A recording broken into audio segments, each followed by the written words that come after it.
Hi ಎಲ್ಲರೂ ಹೇಗಿದ್ದೀರಾ? Hope ಎಲ್ಲ ಚೆನ್ನಾಗಿದ್ದೀನಿ ಅನ್ಕೊಂಡಿದ್ದೆ. ಇಲ್ಲಿ ಭೂಮಿನ ಮತ್ತೆ ಅಜಿತ್ ಇಬ್ರು ಸತ್ಯಣ್ಣಂಗ್ ಬೈಯಕ್ ಶುರು ಮಾಡ್ತಾರೆ. ನಿಮ್ಗೆ ಹೇಗಾದ್ರೂ ಮನ್ಸ್ ಬಂತು ಸತ್ಯಣ್ಣ?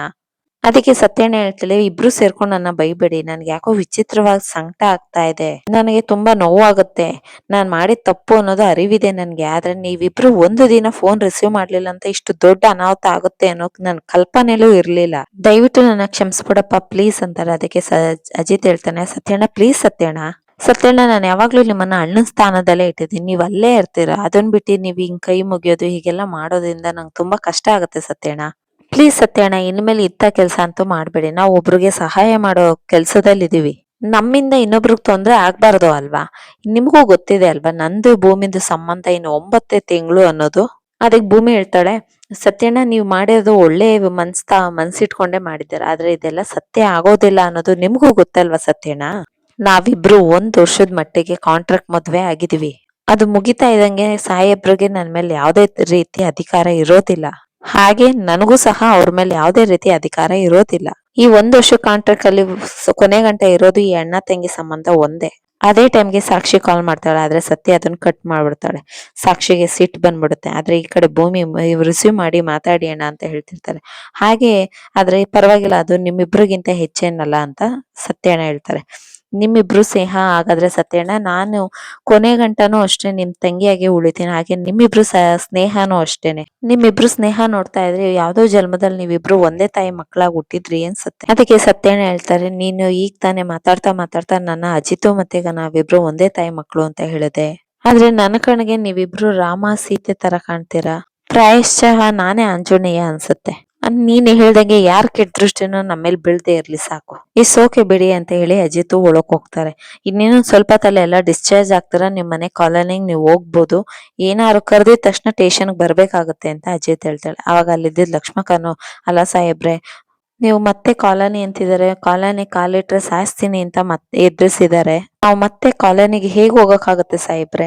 ಕಾನ್ಸ್ಟೇಬಲ್ ಸದಾನಂದ್ ಹೇಳ್ತಾನೆ, ಅಲ್ಲ ಸಾಹೇಬ್ರೆ, ಒಬ್ರೊಬ್ರು ಎದ್ರುಕೊಂಡು ಅವ್ರ ಹಳ್ಳಿಗೆ ಹೋಗಿದ್ದಾರೆ. ನಮ್ಗೆ ಏನ್ ಐತೆ ಅಂತ ಎಲ್ಲಿಗೆ ಹೋಗೋಣ ಸಾಹೇಬ್ರೆ? ಕಾನ್ಸ್ಟೇಬಲ್ ಮಾತ್ ಕೇಳಿದ ತಕ್ಷಣ ಅಜಿತ್ಗೆ ಏನ್ ಮಾಡ್ಬೇಕು ಅಂತ ಗೊತ್ತಾಗದೆ ಎಲ್ಲಾನು ಆಟೋ ಹತ್ತಿಸ್ಕೊಂಡು ಮನೆಗ್ ಕರ್ಕೊಂಡ್ ಬರ್ತಾರೆ.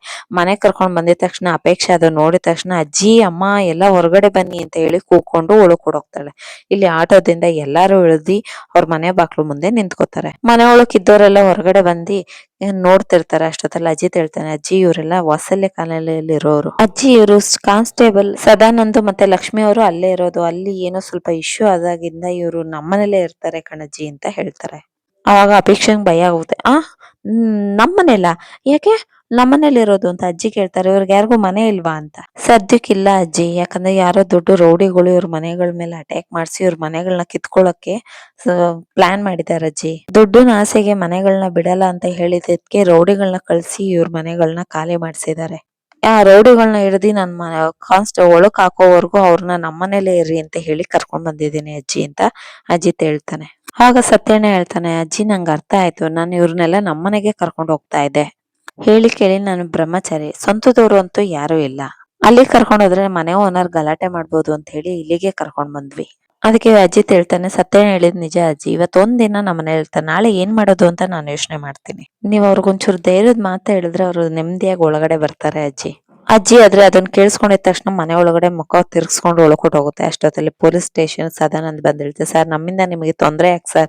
ಪೊಲೀಸ್ ಸ್ಟೇಷನ್ ಎದುರುಗೊಂದು ಗ್ರೌಂಡ್ ಇದೆಲ್ಲ ನಾವ್ ಅಲ್ಲೇ ಇರ್ತೀವಿ ಸರ್, ಬಿಟ್ಬಿಡಿ ಸರ್ ಅಂತ ಹೇಳ್ತಾರೆ. ಅದಕ್ಕೆ ಅಜಿತ್, ಹಾಗೆಲ್ಲ ಏನು ಇಲ್ಲ ಇರಿ, ನಾನು ಒಳಗಡೆ ಹೋಗಿ ಮಾತಾಡ್ಕೊಂಡ್ ಬರ್ತೀನಿ ಅಂತ ಅಜಿತ್ ಮನೆ ಒಳಗಡೆ ಬರ್ತಾನೆ. ಇಲ್ಲಿ ಅಜ್ಜಿ ಮುಂದೆ ಮುಂದೆ ಕುತ್ಕೊಂಡು, ಅಜ್ಜಿ ನಾನು ಅವ್ರನ್ನ ಆಶ್ರಯ ಕೊಡ್ಬೇಕು ಅಂತಾನೆ ಇಲ್ಲಿ ಕರ್ಕೊಂಡ್ ಬಂದಿದ್ದು ನಾನು. ನೀವ್ ಇದ್ದಿದ್ದಕ್ಕಿದ್ದಂಗೆ ಮನೆ ಒಳಗಡೆ ಬಂದ್ಬಿಟ್ರೆ ಅವ್ರ ಏನ್ ಅನ್ಕೊಳಲ್ಲ ಅಜ್ಜಿ ಅಂತ. ಅದಕ್ಕೆ ಅಜ್ಜಿ ಕೇಳ್ತಾರೆ, ಅಲ್ಲ ಕಣೋ, ನೀನ್ ಇದ್ದಿದ್ದಂಗೆ ಇಷ್ಟೊಂದ್ ಜನ ಕರ್ಕೊಂಡ್ ಮನೆಗ್ ಬಂದ್ರೆ ನನಗೇನೋ ಅನ್ಸ್ಬೇಕು. ಅಷ್ಟೊಂದ್ ಜನ ನಮ್ ಮನೆ ಕರ್ಕೊಂಡ್ ಬರ್ಬೇಕಾದ್ರೆ ನನ್ಗೊಂದ್ ಮಾತ್ ಕೇಳ್ಬೇಕು ಅಂತ ನಿಂಗ್ ಅನ್ಸ್ಲಿಲ್ಲ? ಅದಕ್ಕೆ ಅಜಿತ್ ಹೇಳ್ತಾನೆ, ಸಾರಿ ಅಜ್ಜಿ, ನಾನ್ ಅವ್ರ ಕರ್ಕೊಂಡ್ ಬರಕ್ ಮುಂಚೆ ನಿಮ್ಗೆಲ್ಲ ಒಂದ್ ಮಾತ್ ಹೇಳಿ ಕರ್ಕೊಂಡ್ ಬರ್ಬೇಕಿತ್ತು. ಆದ್ರೆ ಸಿಚುವೇಶನ್ ಹಾಗಿರ್ಲಿಲ್ಲ ಅಜ್ಜಿ. ಆದ್ರೆ ಆ ಸಿಚುವೇಶನ್ ಪಕ್ಕಕ್ಕೆ ಇಟ್ರೆ ನಾನ್ ಚಿಕ್ಕ ವಯಸ್ಸಿಂದ ನಿಮ್ಮನ್ನ ನೋಡ್ಕೊಂಡೇ ಬೆಳ್ದಿದ್ದು ಅಜ್ಜಿ. ಅವ್ರು ಬರೋರಾಗಿರ್ಲಿ, ಅವ್ರ ಕೈಲಿ ಆಗದೆ ಇರ್ಲಿ, ದೇವ್ರ ಸನ್ನಿಧಿಗೆ ಬಂದಿದ್ದಾರೆ ಅಂತ ಅಂದ್ರೆ ಅವ್ರು ಸಹಾಯ ಇಲ್ದೆ ಹೋಗೋದಿಲ್ಲ. ಅಂತದಲ್ಲಿ ದೇವ್ರ ದೃಷ್ಟಿಲಿ ನಮ್ಮನೆ ಗಂಟ ಅವ್ರು ಬಂದಿದ್ದಾರೆ, ಅವ್ರಿಗೆ ಸಹಾಯ ನಾವು ಕೊಡ್ಲೇಬೇಕು ಅಜ್ಜಿ. ಅದಕ್ಕೆ ಅಜ್ಜಿ ಹೇಳಿದ್ರು, ನಾನ್ ಬೇಡ ಅಂತ ಹೇಳ್ತಿಲ್ಲ, ಅವ್ರಿಗೊಂಚೂರು ಹಣ ಕೊಡು, ಬಾಡಿಗೆ ಮನೆ ಹುಡ್ಕೊಡು, ನಮ್ ಮನೇಲಿ ಇಟ್ಕೊಳ್ಳೋದ್ ಮಾತ್ರ ಬೇಡ. ಅವ್ರಿಗೆ ಆಶ್ರಯ ಅಗತ್ಯ ಇದೆ ಅಂದಿದ್ರೆ ನಾನು ಬಾಡಿಗೆ ಮನೆ ಮಾಡಿ ಅಲ್ಲೇ ಇಡ್ತಿದ್ದೆ. ಅವ್ರ ಜೀವಕ್ಕೆ ಬೆದರಿಕೆ ಇದೆ, ಅವ್ರಿಗೆ ಸೆಕ್ಯೂರಿಟಿ ಬೇಕು. ಅವ್ರ ಜೊತೆ ನಾನ್ ಇರ್ತೀನಿ ಅನ್ನೋದಾದ್ರೆ ಯಾರು ಅವ್ರ ಮೇಲೆ ಅಟ್ಯಾಕ್ ಮಾಡೋಂತ ಧೈರ್ಯ ಮಾಡೋದಿಲ್ಲ ಅಜ್ಜಿ. ಅಜಿತ್ ಅವರಪ್ಪ ರಾಮ್ ಹೇಳ್ತಾನೆ, ಹೌದು ಮಗ್ನೆ, ಅಜ್ಜಿ ಹೇಳ್ತಾ ಇರೋದು ನಿಜ.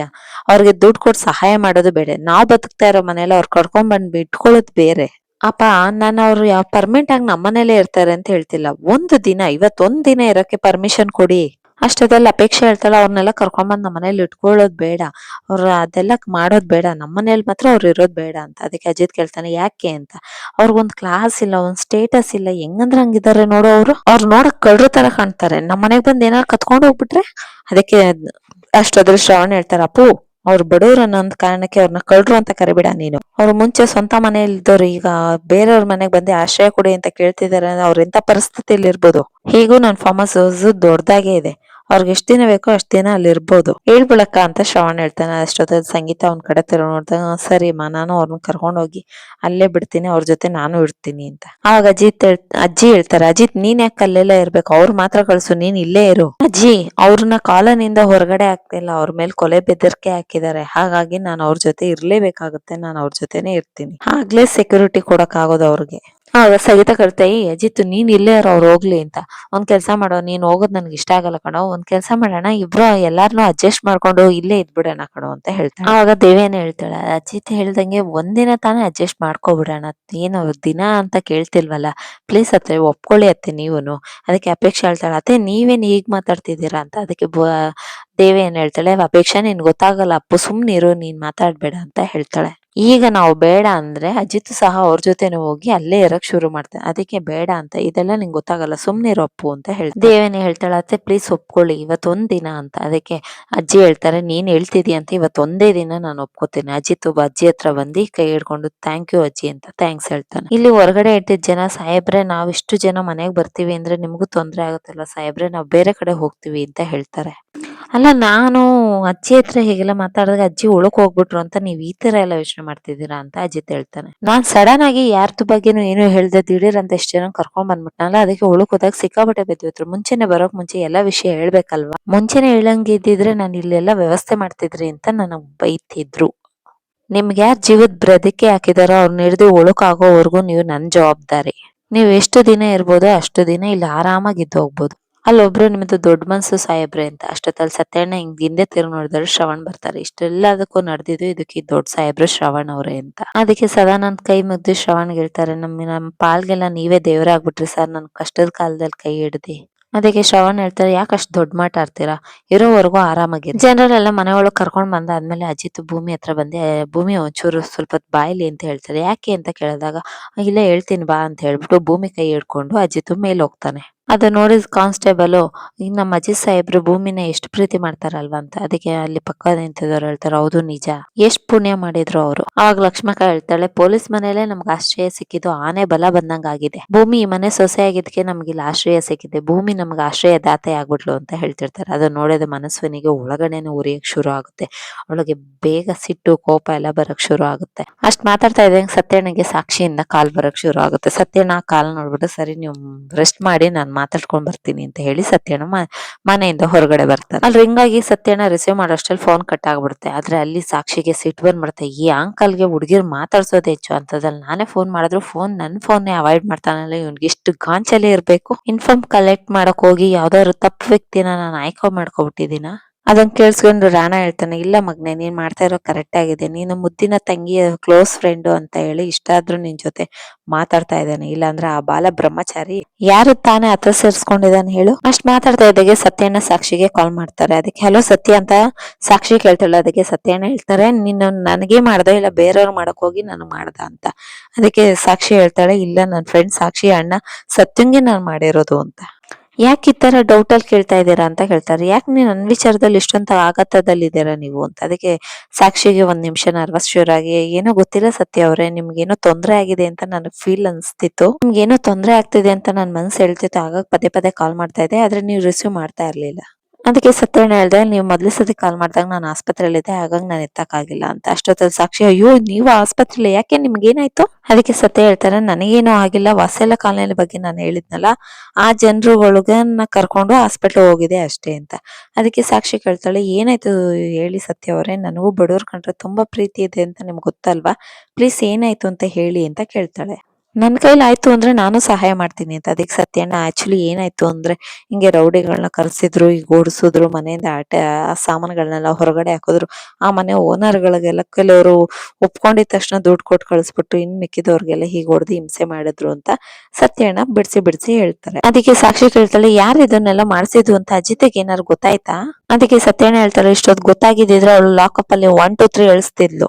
ಅದಕ್ಕೆ ಸಾಕ್ಷಿ ಕೇಳ್ತಾಳ, ಅವಳು ಅಂತ ಹೇಗೆ ಗೊತ್ತಾಗತ್ತೆ ನಿಮ್ಗೆ ಅಂತ. ಅದಕ್ಕೆ ಸತ್ಯಣ್ಣ ಹೇಳ್ತಾರೆ, ಹೌದು, ಅಲ್ಲಿ ಬಂದಿದ್ದು ವಾಸಲ್ಯ ಕಾಲೋನಿಗೆ ಬಂದಿದ್ದು ರೌಡಿಗಳು ಅವ್ರಿಗೆಲ್ಲ ಹೊಡೆದಿ ಮೇಡಮ್ ಕೆಲಸ ಆಯ್ತು ಅಂತ ಫೋನ್ ಮಾಡಿ ಹೇಳಿದ್ರಂತೆ. ಹಾಗಾಗಿ ಇದು ಹಿಂದೆ ಒಬ್ಳು ಲೇಡಿ ಇದ್ದಾಳೆ ಅಂತ ಗೊತ್ತಾಗಿದೆ. ಅಜಿತ್ ಇದನ್ನ ಪತ್ತೆ ಮಾಡಿ ಅವಳನ್ನ ಒಳಕಾಗದೆ ಬಿಡೋದಿಲ್ಲ. ನಾನ್ ನಿಮ್ಗೊಂದು ವೈದ್ಯಕ್ಕಾಗಿ ಹೇಳ್ತೀನಿ, ಈ ಮನೇಲಿ ಒಬ್ಳು ಕೇಳಿದಾಳೆ, ದೇವಿಯಾನಿ ಅಂತ. ಆ ಕೇಡಿಗೂ ಹಬ್ಬ ಒಟ್ಟಾರದ ಮನೆ ಜನರು ನೋಡಿ ಚೂರ್ಕಂತಿದೆ. ಹಾಗಾಗಿ ಆ ಅಮ್ಮನ ಒಪ್ಪಿಸಿದ್ರಿಂದಾನೇ ಈ ಮನೇಲಿ ಆ ಜನ ಉಳ್ಕೊಳಕ್ ಅಲ್ಲ, ಅವಳಗ್ ಬಂದಿದ್ದು ಕರುಣೆ, ಈ ಮನೆ ಖಾಲಿ ಮಾಡಿಸ್ಬೇಕು ಅಂತಿದ್ಲಲ್ಲ, ಅವಳಿಗೆ ಯಾಕೆ ಬರ್ಲಿಲ್ಲ? ಅಲ್ಲ, ಬಡವ್ರ ಮನೆಗೆ ಹೋಗಿ ಇವಳು ದೊಡ್ಡ ಲೇಔಟ್ ಕಾಲೋನಿ ಮಾಡಕ್ಕೋಸ್ಕರ ಇವ್ರು ಬಡವರು ಹೊಟ್ಟೆ ಮೇಲೆ ಹೊಡಿತಾಳಲ್ಲ, ಇವಳು ಉದ್ಧಾರ ಆಗ್ತಾಳ?